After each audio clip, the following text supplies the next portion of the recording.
Assalamualaikum warahmatullahi wabarakatuh.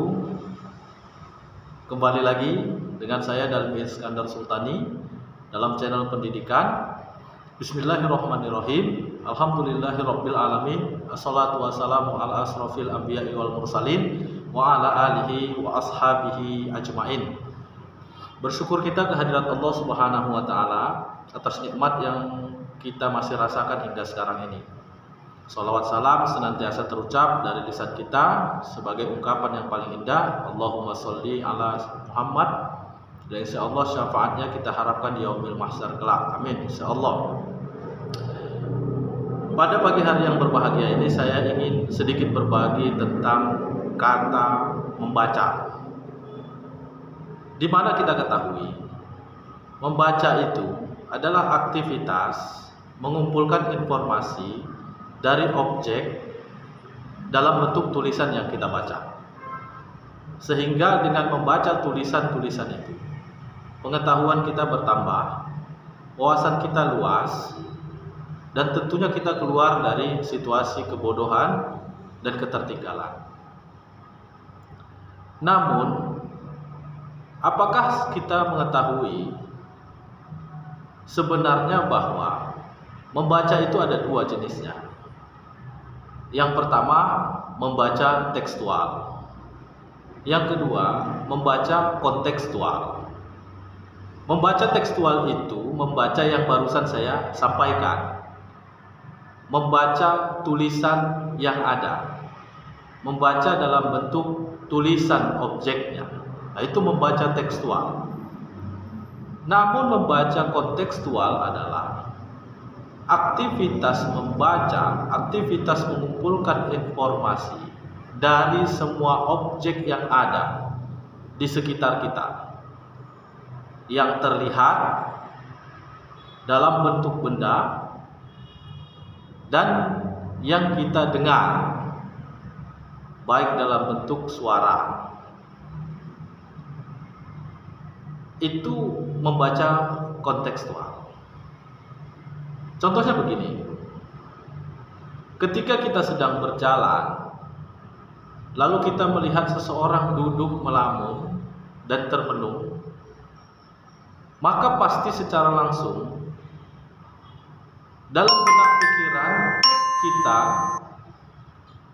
itu kita ungkapkan sedang apa dia, kenapa dia diam aja, kenapa dia melamun. Mungkin dia sedang ada masalah. Nah, ungkapan-ungkapan dalam benak kita yang barusan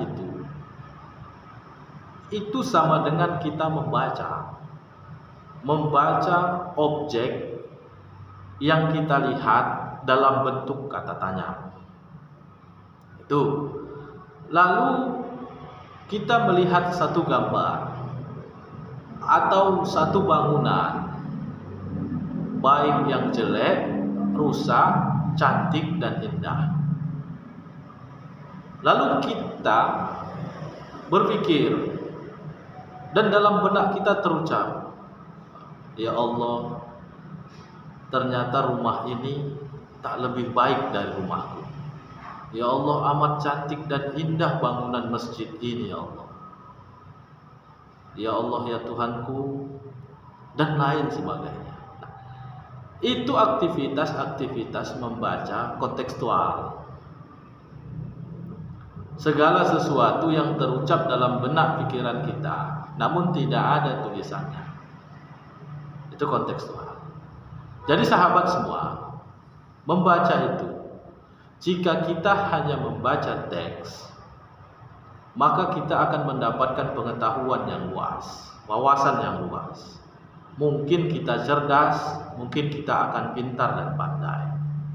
Namun, jika kita hanya berasumsi dan meyakini membaca itu hanya teks, itu yang kerap kali membuat kepekaan dalam diri kita setiap manusia tidak tumbuh dan tidak timbul.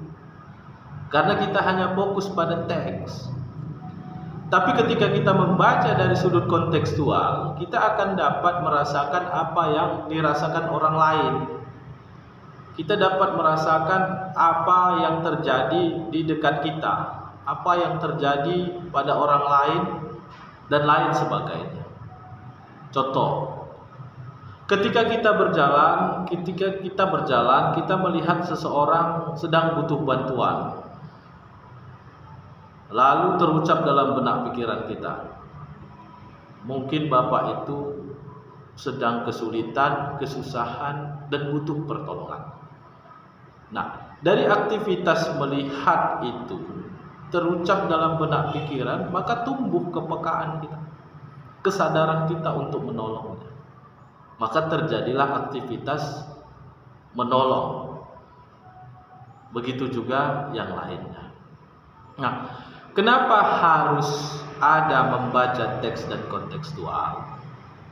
Sesuai dengan perintah pertama yang diterima oleh Nabi Muhammad Rasulullah Sallallahu Alaihi Wasallam dalam Quran surat Al-Alaq ayat 1. Iqra bismi rabbikal ladzi khalaq.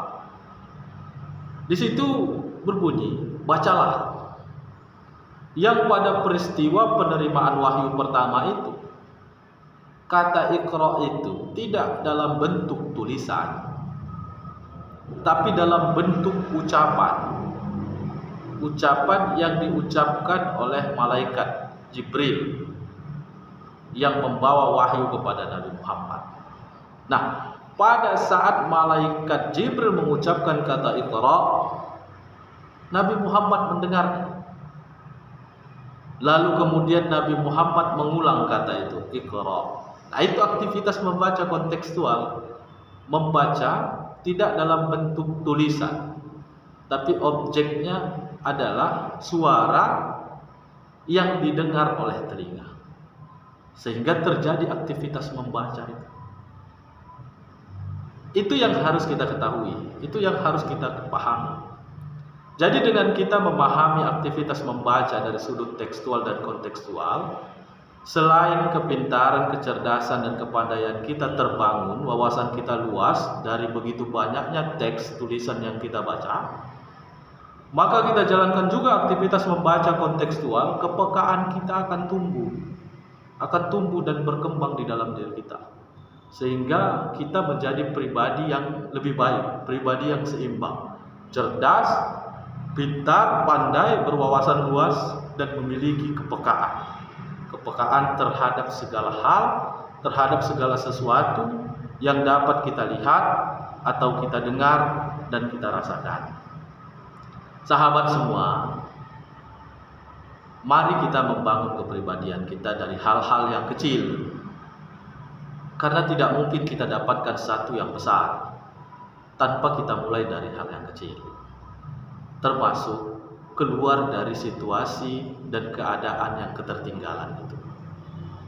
Mudah-mudahan video singkat ini bermanfaat bagi kita semua, dan kita dapat sadar serta memulai untuk bangkit, untuk maju dengan membiasakan diri untuk membaca baik teks ataupun hal-hal yang dapat kita lihat, kita dengar, dan kita rasakan. Terima kasih. Assalamualaikum warahmatullahi wabarakatuh.